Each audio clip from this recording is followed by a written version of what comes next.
इंग्लिशमध्ये Indian spectral cobra, मराठीमध्ये भारतीय नाग आणि सायंटिफिकली नाव आहे सर नाजा म्हणून होतं. न्यूरोटॉक्सिक वेनमच्या दंतग्रंथीमध्ये असते.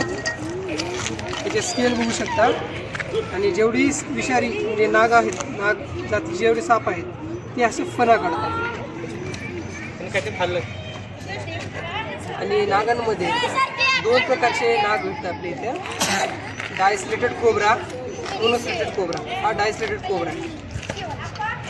डायस्लेटेड कोब्रा बघू शकता. डेंजर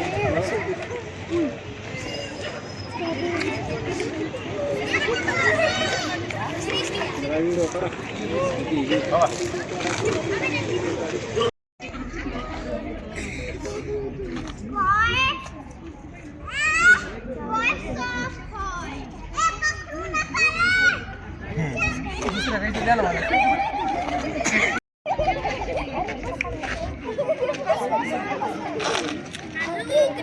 बघू शकता तळ येतो. पाण्याच्या शोधामध्ये आलेला आहे हा नाग.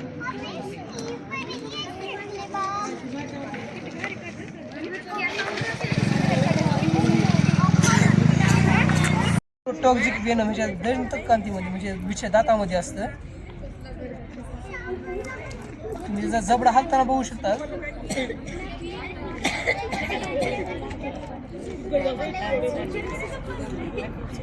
पाण्याच्या शोधामध्ये आलेला आहे हा बिचारा.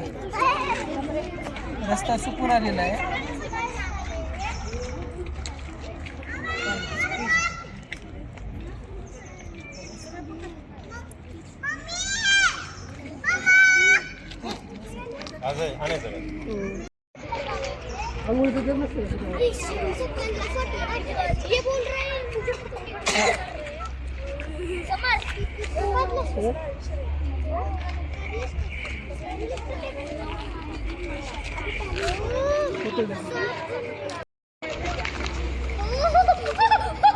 बघू शकता किती वीज झालेला आहे.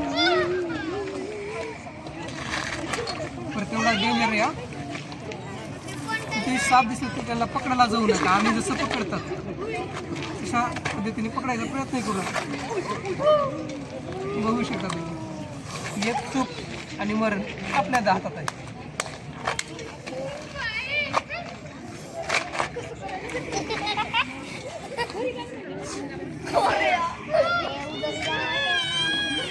हा दिसायला जेवढा सुंदर आहे तेवढाच डेंजर आहे आपल्यासाठी.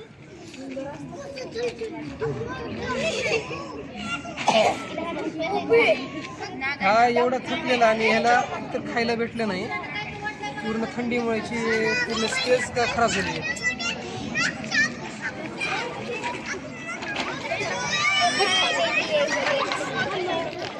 सेव्ह करायला पूर्ण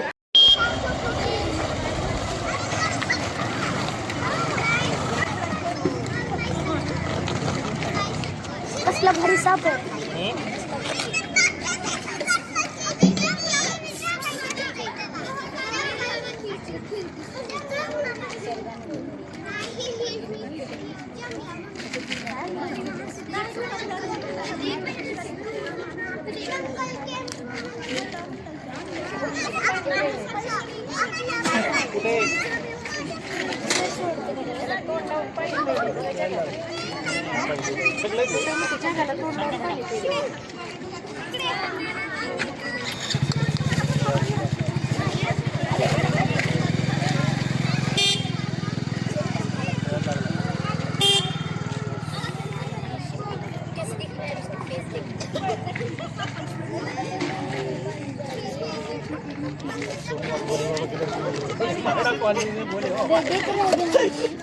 तर मित्रांनो, ह्या सापाला आपण पाणी वगैरे पाजलेलं आहे. ह्याला आपण इथून घेऊन जाऊ नेचरमध्ये, म्हणजे जिथं मानवी वस्ती नाही त्या ठिकाणी ह्याला घेऊन जाऊन सोडून देऊ.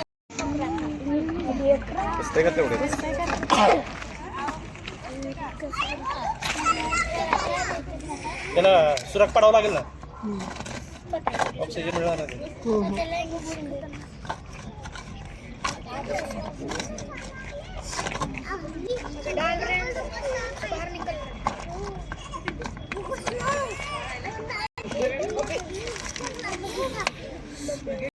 साप निघाले तर मारू नका, जवळच्या सर्पमित्राला बोलवा, जेणेकरून ते येतील, सापाला सुरक्षित घेऊन जातील आणि सापही वाचेल आणि नेचर. थँक्यू. भेटू दुसऱ्या व्हिडिओमध्ये.